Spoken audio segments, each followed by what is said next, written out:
Hello, I'm Michael Brook, and welcome to the latest instalment of No Ticket Required, the Waterman's regular online film group that meets to discuss an outstanding example of international cinema.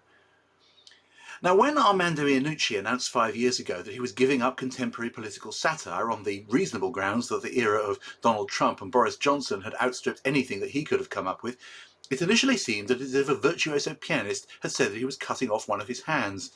Because the first 2.5 decades of Iannucci's career, via such groundbreaking radio and TV programmes as On the Hour, The Day Today, The Saturday Night Armistice, The Thick of It, and of course much of Alan Partridge's career, saw him firmly established as an absolute master at using either absurd or viciously barbed comedy to expose the failings of those who presume to tell us what to do.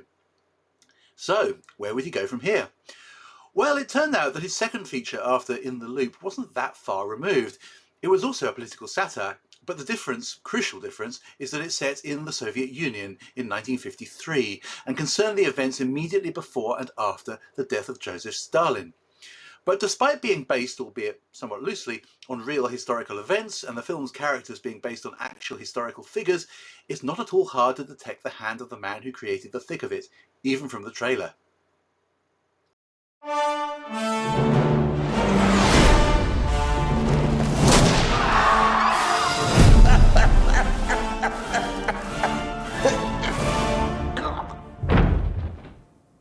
Should we investigate? Should you shut the fuck up before you get us both killed? Stalin's dead. He's dead. Stalin is dead! Oh my God. Our general secretary is lying in a puddle of indignity. Yeah, he's feeling unwell, clearly. I want to make a speech at my father's funeral. No problem. Technically, yes, but practically. When I said no problem, what I meant was no problem. Ignore me. Stalin would have wanted the committee as one. All those in favor? Carried unanimously.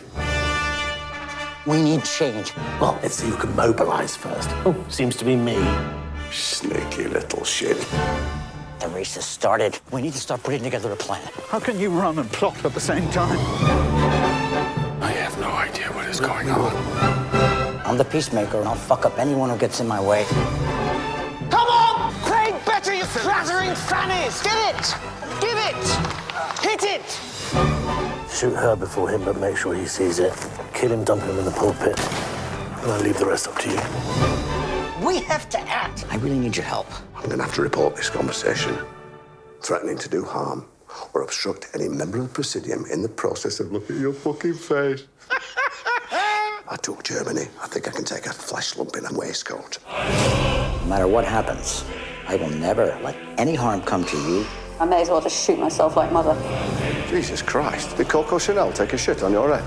No, he did not. Stalin will be loving this.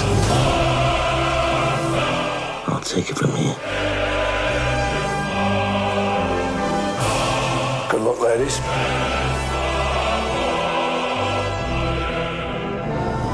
You know, all of you can kiss my Russian ass. Don't worry, nobody's gonna get killed, I promise you.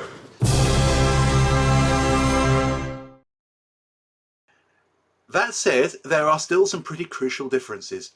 For starters, the worst humiliation that anyone could undergo in the thick of it was career-ending embarrassment, whereas clearly the stakes are much higher here, and it won't really be giving away spoilers to reveal that not everyone that you've just seen makes it to the end alive. You'll also have noticed that nobody's speaking with an accent appropriate to the setting.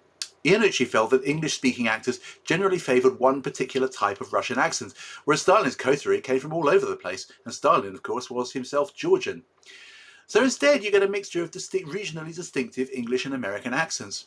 Steve Buscemi's Khrushchev is Brooklyn, Jeffrey Tambor's Malenkov is Californian, Paul Whitehouse's Mikoyan is classic Cockney, and, most gloriously of all, Jason Isaacs opted to play Soviet war hero Marshal Zhukov in broad Yorkshire. This was Isaac's own idea. To quote him directly, in real life, Zhukov was the only person who was able to speak bluntly to Stalin. So I thought, well, who are the bluntest people I've ever met in my life? They're all from Yorkshire. I had a picture of Brian Glover in my head. But, hilarious though much of this is, Iannucci never allows us to forget that all this is deadly serious at base, something that he underscores by casting a great classical stage actor, Simon Russell Beale, in a surprisingly rare film role as Lavrenti Beria, the terrifying founder of the NKVD, or Stalin's secret police. As Peter Bradshaw commented in his 5-star rave review in The Guardian, Beria is the dark heart of the film. It is his cruelty and inhumanity that puts the warhead on the satire. And it's perhaps a compliment that the Russian government didn't merely ban the film, but the Russian Ministry of Culture labelled it a Western plot to destabilise Russia by causing rifts in society, in the process revealing that they took it very seriously indeed. I'll be discussing the Death of Stalin online on Monday, November the 8th, and here are the instructions for joining. See you then.